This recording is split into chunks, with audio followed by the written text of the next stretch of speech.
गरीब बहू का प्लास्टिक की बोतलों की रसोई। ठीक है बहन, जितना आपसे हो सके उतना बनवा कर आप कल सुबह भिजवा दीजिए।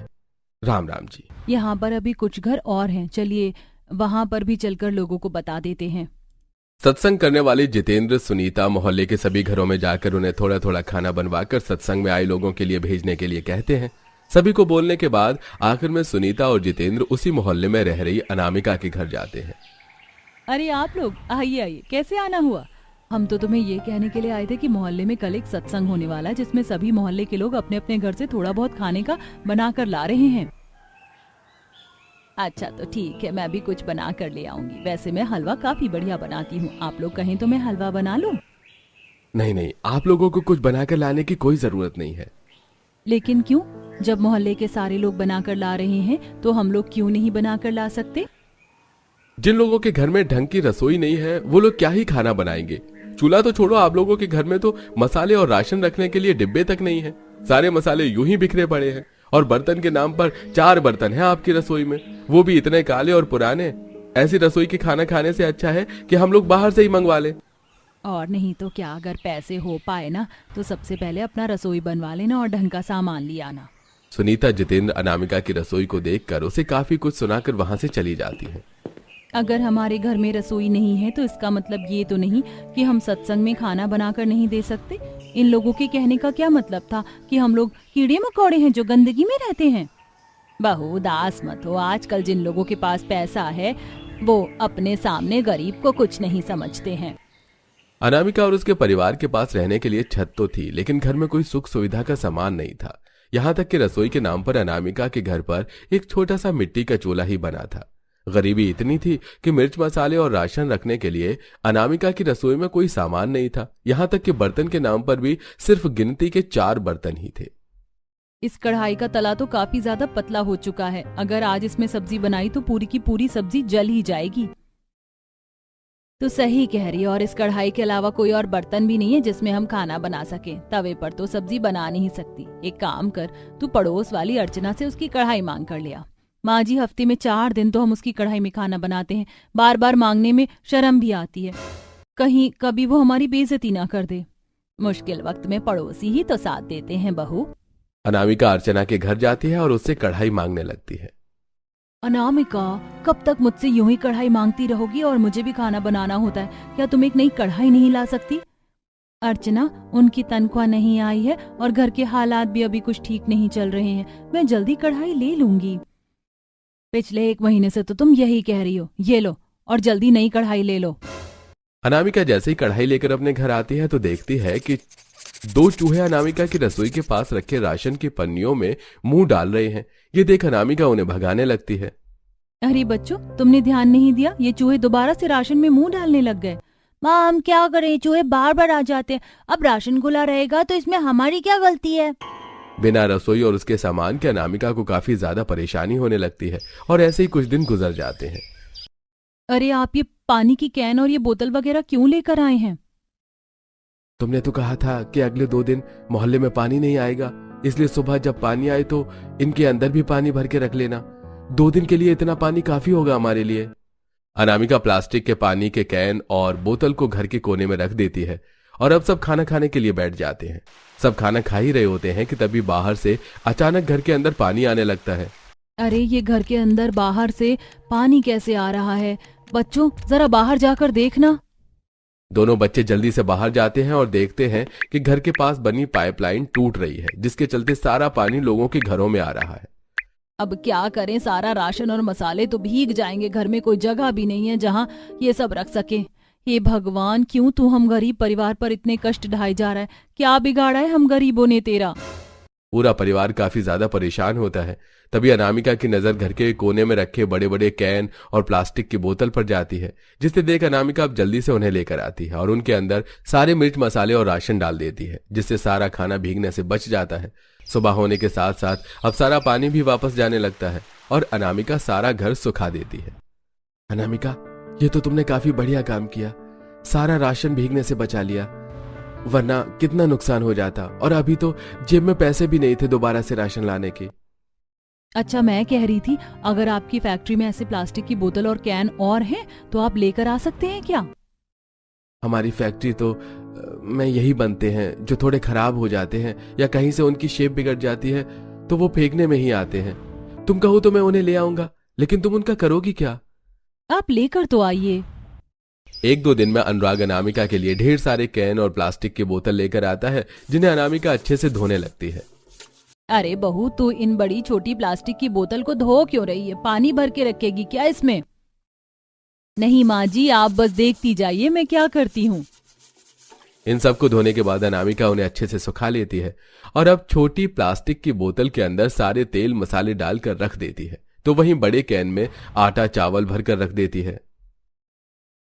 अरे वाह, आपने तो कमाल कर दिया। अब तो कोई भी चूहा हमारे राशन को नहीं खाएगा। हाँ बहू, ये तो मैंने भी नहीं सोचा। चल, कुछ तो जुगाड़ हुआ है ना माँ जी। अब कम से कम राशन खराब होने से तो बचेगा। ऐसे कुछ दिन गुजर जाते हैं। अनामिका दूध लेकर घर लौट रही होती है कि तभी बाजार में उसे कुछ बर्तन वाले दिखते हैं जो प्लास्टिक के बर्तन महंगे दामों में बेच रहे थे। ये देख अनामिका, ये एक प्लास्टिक की प्लेट 60 रुपए की है। अरे इसे बनाने में कितनी ही लागत लगती होगी? प्लास्टिक को पिघलानी ही तो है और थोड़ा उसमें रंग मिलाना है। लो, बन गए प्लास्टिक के बर्तन। वैसे प्लास्टिक के बर्तन तो मैं भी बना सकती हूँ। अब खाना बनाने के लिए 2-3-4 बर्तन है, लेकिन खाना खाने के लिए बिल्कुल भी नहीं है। अनामिका अब अपने पति से और ढेर सारे प्लास्टिक की बोतल मंगवाती है, जिन्हें पिघलाकर वो उसमें अच्छे से रंग मिला लेती है और अब घर में रखे कुछ पुराने बर्तनों के सांचों की मदद से सबके लिए छोटी छोटी प्लेट, कटोरी और गिलास बनाती है।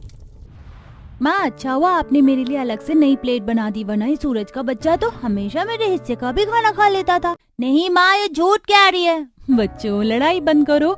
और अब सबके पास अपनी खुद की प्लेट है। अब हम सबको एक दूसरे के खाने का इंतजार नहीं करना पड़ेगा। अनामिका ने उन प्लास्टिक की बोतल से अपना थोड़ा बहुत तो रसोई का सामान बना ही लिया था।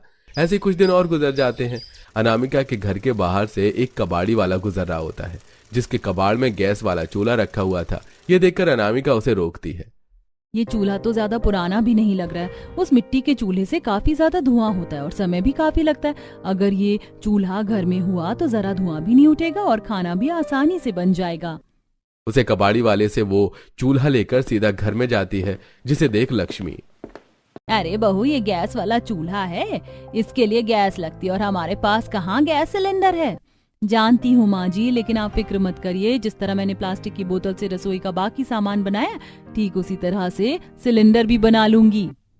अनामिका प्लास्टिक की धो लेती है और उसे अच्छे से अंदर बाहर से पेंट कर देती है। साथ ही उसमें एक रेगुलेटर लगाकर उसमें गैस भी भरवा लेती है और अब उस प्लास्टिक की बोतल के अंदर पाइप डाल उसे चूल्हे से जोड़ देती है और अब बिना किसी परेशानी के चूल्हा आराम से जलने लगता है। तो वहीं घर में रखी और छोटी मोटी प्लास्टिक की बोतल को पेंट कर अनामिका उनसे बच्चों के खेलने के लिए तरह तरह के खिलौने और घर में सजावट के लिए सामान बनाती है। अरे वाह माँ, आपने तो काफी कुछ बना लिया है। माँ, ये ट्रेन तो मैं ही रखूंगी।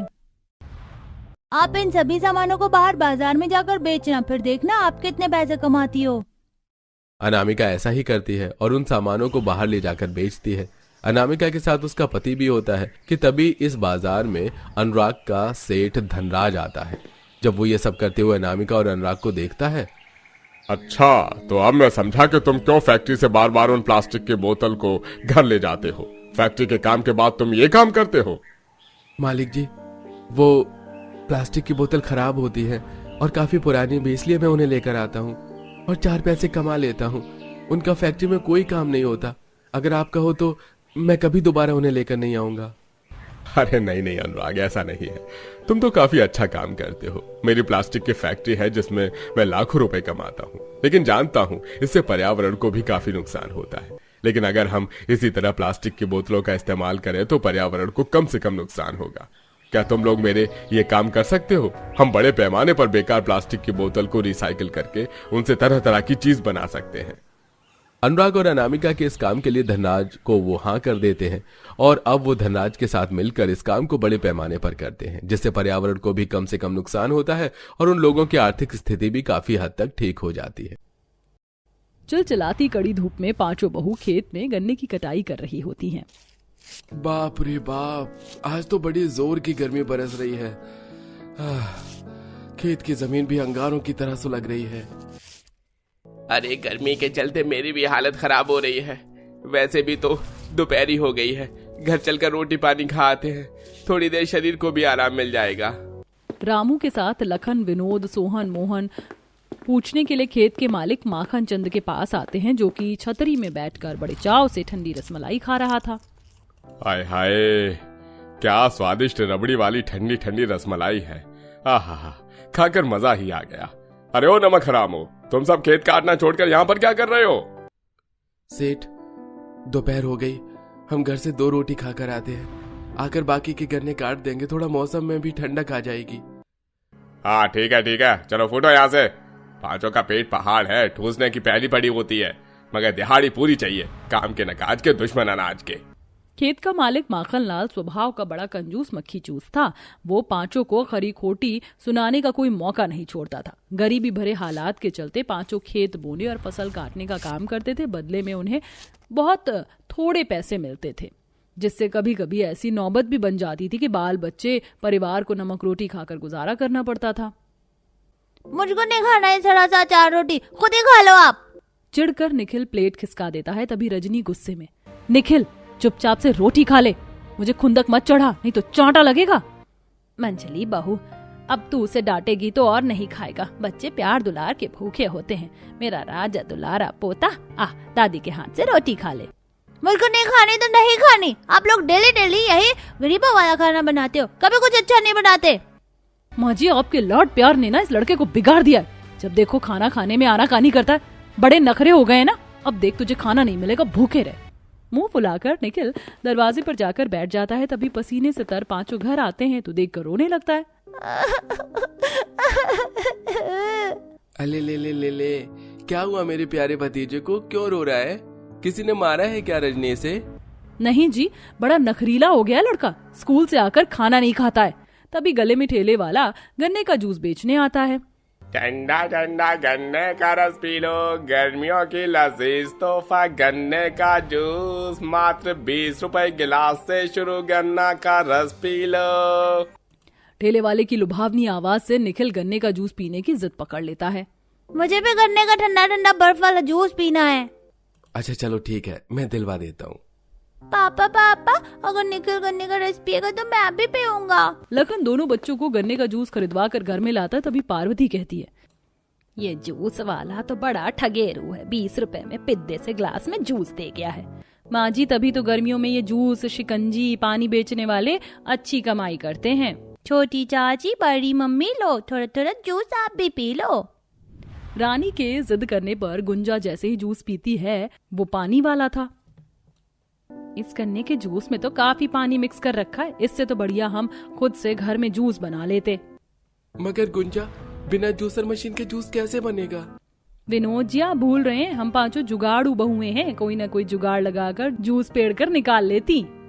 फिर पांचों भाई रूखी सूखी खाकर लू में गन्ने के खेत में जाकर दोबारा कटाई करते हैं। ऐसी ही स्थिति कट रही थी। फिर एक दोपहर, गंगा बहू जरा मटके का ठंडा पानी पिला दे। मटका तो बिल्कुल खाली है माँ जी, पीने का पानी नहीं है, मैं पनघट से भर कर लाती हूँ। तभी कुसुम सुमन भी गंगा के साथ जाती हैं। चलो गंगा, हम भी तुम्हारे साथ चलते हैं, शाम को चूल्हा चलाने के लिए लकड़ी चुन कर ले आएंगे। बहू, अब तुम सब लोग नदी पर जा रही हो तो अपने गन्ने के खेत में पानी पटाना। पनघट के थोड़ी दूरी पर पांचों का एक छोटा सा खेत का टुकड़ा भी था, जिसमें हर साल पांचों बीज तो बोती, मगर मिट्टी की किस्म खराब होने के चलते मेहनत खराब हो जाती है। कड़ी धूप में पांचों नदी पर आती हैं, जहां बुढ़िया कपड़े धो रही थी। हाय राम, इतनी कड़क धूप में कपड़े धो करके कमर अकड़ गई। बेटी जरा कपड़े खंगलवा दोगी, कमर से झुका नहीं जा रहा। हाँ माँ, आप बैठकर तब तक हवा खा लीजिए। कुछ देर बाद, अम्मा, आपके कपड़े खंगाल कर गठरी बना दिया है। मुझे तो पता ही नहीं चला, ठंडी ठंडी हवा बह रही थी, आंख लग गई। लाओ मैं चलती हूँ, यहाँ पास में ही मेरी झोपड़ी है। अम्मा, हम छुड़वा देते हैं गठरी। कुछ देर में तीनों कुटिया तक आती हैं, जिसके पास उनके खेत के गन्ने का पौधे भरे पड़े थे। इस साल भी हमारी सारी मेहनत खाक हो गई, सारे पौधे मर गए। सबसे खेतों में मोटे ताजे गठीले गन्ने उग रहे हैं। सोचा था इस साल गन्ने बेचकर हम अपना कच्चा घर पक्का करवा लेंगे। कुसुम, शायद हम पांचों के नसीब में दुख काटना ही लिखा है। बेटी, ऐसे हिम्मत नहीं हारते, देखना तुम्हारे खेत में खूब फसल लहलहाएगी। ये लो पानी पटा दो। तीनों कुटिया के पास वाले हैंडपंप से पानी ले जाकर खेत में डालकर घर की तरफ चल देती हैं। तभी आंधी तूफान उठता है जिससे उनका मिट्टी का मकान ढहकर मलबा हो जाता है। दादी दादी हमारा घर टूट गया, अब हम कहाँ रहेंगे? पार्वती छाती पीट कर हाय हाय करने लगती है। क्या ऊपर वाले, अरे पहले ही मेरे बाल बच्चे क्या कम दुख काट रहे थे, जो ये मड़ई भी छीन ली। अब कहाँ भटकेंगे हम इस भीषण गर्मी में। तपतपाती धूप देखकर गंगा रजनी जुगाड़ से तिरपाल बांधकर थोड़ी छांव कर देती है। सबकी रात बगैर खाए पिए कटती है। 2-3 दिन यूं ही गुजरने के बाद उनके पति खेत पर से दौड़े दौड़े आते हैं। तुम सब लोग हमारे साथ जल्दी से खेत पर चलो। मगर लखन बेटा हुआ क्या है? खेत पर आकर जुगाड़ू बहुएं देखती हैं कि हर एक क्यारी में रसीले गठीले गन्ने उगे हैं, जिससे उनका मन गदगद हो जाता है। ये तो चमत्कार हो गया, हमारे खेत में कितनी चमकदार रस भरे गन्ने उगे हैं और कितने सारे तादाद में। मुझे तो लालच आ रहा है, मैं चला गन्ने खाने। निखिल जैसे ही एक छोटा सा गन्ना तोड़ता है, वहाँ नया गन्ना पनप जाता है। हे भगवान, ये क्या चमत्कार है। पार्वती, ये जादुई गन्नों का खेत तुम्हारा 5 बहू के मेहनत का फल है। इन गन्नों से जो कुछ तुम चाहे बना सकती हो। यह सुनकर 5 जुगाड़ू बहुएं नदी और खेत के बीच वाली ठोस जमीन में घर की नींव खोद देती हैं। हमारे गन्ने का घर बनाने के लिए इतनी खुदाई काफी है, चलो अब गन्ने तोड़कर लेकर आते हैं। अब कुछ बहुएं खेत से गन्ने तो बाकी मिट्टी लाती हैं और गाढ़ा गाढ़ा लीप कर उन पर गन्ने के सरकंडे लगाती हैं। इसके बाद में छत और आंगन के चारों तरफ बारियां बनाती हैं। देखो हमारा जुगाड़ू गन्ने का घर और आंगन कितना सुहावना लग रहा है, कितनी शुद्ध ताजी हवा लग रही है। माँ, काश के हमारे पास एक बढ़िया सा फ्रिज और बड़ा ढर्रेदार पंखा भी होता, तो हम गर्मी में ठंडा ठंडा कूल होकर बड़े मजे से सोते और आइसक्रीम जमा कर खाते। निखिल की फ्रिज और फर्राटेदार पंखे की फरमाइश सुनकर जुगाड़ू बहुओं का दिमाग चल पड़ता है। जब हमने गन्ने से गर्मी में जुगाड़ घर बना लिया तो पंखा और फ्रिज बनाना तो हमारे बाएं हाथ का खेल है। चलो काम में लगते हैं। 5 खेत में से तीखी धूप में से गन्ने काट कर लाती हैं, बढ़िया सा जुगाड़ू फ्रिज बनाती हैं और खर्चा लगाकर उसके अंदर तार फिट करती हैं, जिससे वो चल पड़ता है। और इसी तरह वो गन्ने के घास पत्तों से बिस्तर और बाकी सामान भी बनाती हैं। साथ ही खाना बनाने के लिए गन्ने की जुगाड़ वाली रसोई बनाकर खुशी खुशी रहने लगती हैं। अब हम अपने इस गन्ने के जुगाड़ रसोई में बड़े आराम से खाना पीना कर सकते हैं, जिससे हमको गरम गरम लूनी खानी पड़ेगी। गुंजा की इस बात पर चारों मुस्कुरा देती हैं और 5 बहुएं मिलकर सबके लिए कुछ मीठे ठंडे पकवान बनाती हैं, जैसे कि आम पन्ना, खीर, शरबत, और खुशी खुशी होकर गन्ने घर, रसोई, फ्रिज में गुजर बसर करती हैं।